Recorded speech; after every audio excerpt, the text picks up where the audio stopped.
What is up, everybody? Happy New Year. Welcome back to the channel. Today we're going to be doing a little top 10 list of my favorite movies of 2022. Unfortunately, I didn't get to see a whole lot of movies this year. I did get to see quite a few, of course, but I usually try to watch quite a bit. At least a lot of the ones that are, in contention for a lot of big awards. So with that in mind, my top 10 are probably going to be a lot different from a lot of top 10s you might see around there. So yeah, let's dive into it.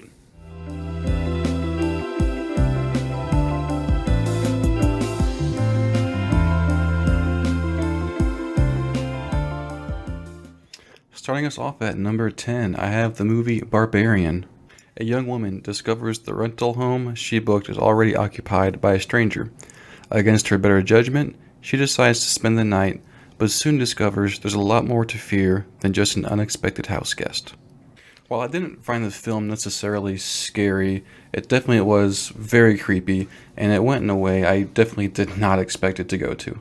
The director did a phenomenal job at building tension throughout the movie. Felt like I was thoroughly immersed during the 90-minute runtime. Sitting at number 9, I have the movie Prey. A skilled Comanche warrior protects her tribe from a highly evolved alien predator that hunts humans for sport, fighting against wilderness, dangerous colonizers, and this mysterious creature to help keep her people safe. I was never the biggest fan of the Predator franchise, other than just being dumb, fun action movies, which who doesn't love those? But Prey managed to grab my full attention from the moment it started. It takes the Predator franchise back to its roots, and I'm pretty excited to see where they go from here. Hopefully they do some other time periods with this. Coming in at number 8, we have a Multiverse of Madness. No, not that one. Everything Everywhere All at Once. When an interdimensional rupture unravels reality, an unlikely hero must channel her newfound powers to fight bizarre and bewildering dangers from the multiverse as the fate of the world hangs in the balance. I have to say, it is a very fitting name for this movie. This movie it's hilarious, it's moving, it's deep, highly imaginative. It looks amazing. There's great acting all around, great storytelling. Just 2 thumbs all the way up for this one. At number 7, we have the movie X. A group of actors sets out to make an adult film in rural Texas under the noses of their reclusive hosts. But when the elderly couple catches their young guest in the act, the cast find themselves in a desperate fight for their lives. I absolutely love the old school 70s style horror look that this film has. Just the way it's directed and like that slightly like blurry, staticky look over the film just makes it look like it's straight out of the 70s. There's great performances all around. The standouts here are definitely going to be Mia Goth and Jenna Ortega. They did a great job in this film. Similar to Barbarian, I didn't quite find this one necessarily scary, but rather very creepy and quite disturbing. This movie also has a sequel film called Pearl, which I have not seen yet, but I've heard it's even better than X. At number 6, we have The Black Phone. Finney Shaw is a shy but clever 13-year-old boy who's being held in a soundproof basement by a sadistic masked killer. When a disconnected phone on the wall starts to ring, he soon discovers that he can hear the voices of the murderer's previous victims, and they are dead set on making sure that what happened to them doesn't happen to Finney. This film has a perfect blend of just thriller and supernatural horror. And I didn't think Ethan Hawke could be this creepy. And not just him, but performances from the entire cast was just phenomenal. Especially Mason Thames, who plays the lead, Finney. It has great atmosphere, it's tense, the cinematography was spot on. There's quite a bit to like about this film. At number 5, I have Avatar, The Way of Water. Jake Sully and Neytiri have formed a family and are doing everything to stay together. However, they must leave their home and explore the region of Pandora. When an ancient threat resurfaces, Jake must fight a difficult war against the humans. I feel like I was one of the few people who actually liked the first Avatar film. I mean, sure, you could argue that the plot was quite thin, but it's still a very enjoyable movie.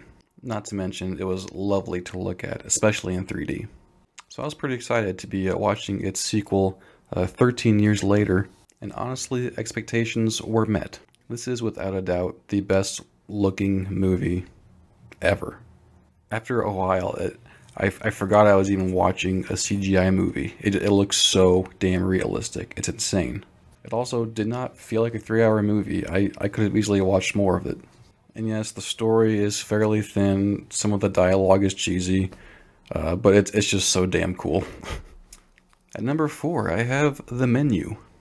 The Menu focuses on a young couple who visits an exclusive destination restaurant on a remote island where the acclaimed chef has prepared a lavish tasting menu along with some shocking surprises.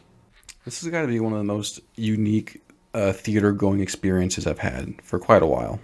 This film is sleek, it's expertly written, brilliantly executed, with amazing performances by the entire cast. I found it to be a very original, creative, thought-provoking satire, and I can't wait to watch it again. And for number 3, I have The Northman.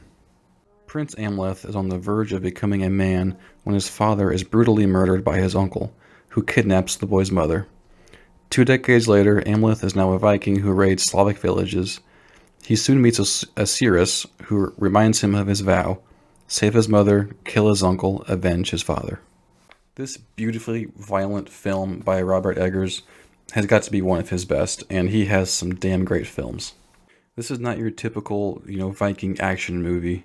This is more of a tale in the style of a epic myth, focusing on themes of vengeance, betrayal, and sacrifice, with a mix of symbolism and realism. It is absolutely not a movie for everyone, but I found it to be quite fantastic. I'm also very excited for Eggers' next project, which will be his own original version of Nosferatu, with Bill Skarsgård as the Transylvanian vampire. And at number 2, I have the movie Nope. A man and his sister discover something sinister in the skies above their California horse ranch, while the owner of a nearby theme park tries to profit from the mysterious otherworldly phenomenon. This is Jordan Peele's third film, and it's probably my favorite of his 3. It's a very unique and original take on an alien sci-fi thriller. The biggest praise I can give this movie is probably its cinematography and camera work. A lot of the shots can really add a lot of tension and anxiety in certain scenes. I've noticed that this film has been pretty divisive amongst moviegoers.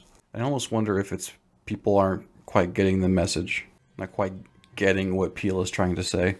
Primarily that if you don't respect the boundaries and ways of other creatures, you end up getting hurt. That, and along with a human's desire to capture things or events on film as a way to commercialize or get famous, which were both things I thought were pretty obvious in the film. Once people did realize that, they did pick up on the messages, and they still just didn't like the movie. To each their own. I thought it was great. And coming in at number 1, my favorite movie of the year, Halloween Ends. 4 years after her last encounter with mass killer Michael Myers, Laurie Strode is living with her granddaughter and trying... I'm sorry, that movie sucked. My number 1 favorite movie of the year was The Batman. Batman ventures into Gotham City's underworld when a sadistic killer leaves behind a trail of cryptic clues. As the evidence begins to lead closer to home and the scale of the perpetrator's plans become clear, he must forge new relationships, unmask the culprit, and bring justice to the abuse of power and corruption that has long plagued the metropolis. This was everything I've ever wanted in a Batman film, and more. I would consider this an absolute masterpiece. From the cinematography, the score, the storyline, the action, the performances, it's all perfect. I will forever say that The Dark Knight is the best Batman movie, but The Batman is right up there with it. I really like Robert Pattinson as Bruce Wayne / Batman. I know a lot of people thought he was too brooding and sad, quiet, but I thought his take on a tortured Bruce Wayne was great. He's not really my favorite Batman. That will always belong to the great Kevin Conroy. But Pattinson's Batman is perfect for this kind of take on Gotham City. Same with Paul Dano as Riddler. Such a great performance by that guy. And I gotta say, that's gotta be the scariest introduction to a comic book villain I've ever seen. I loved it. The movie may have been a little on the long side, but I loved every minute of it. And I can't wait for the sequel. So those are my top 10 favorite movies from this past year.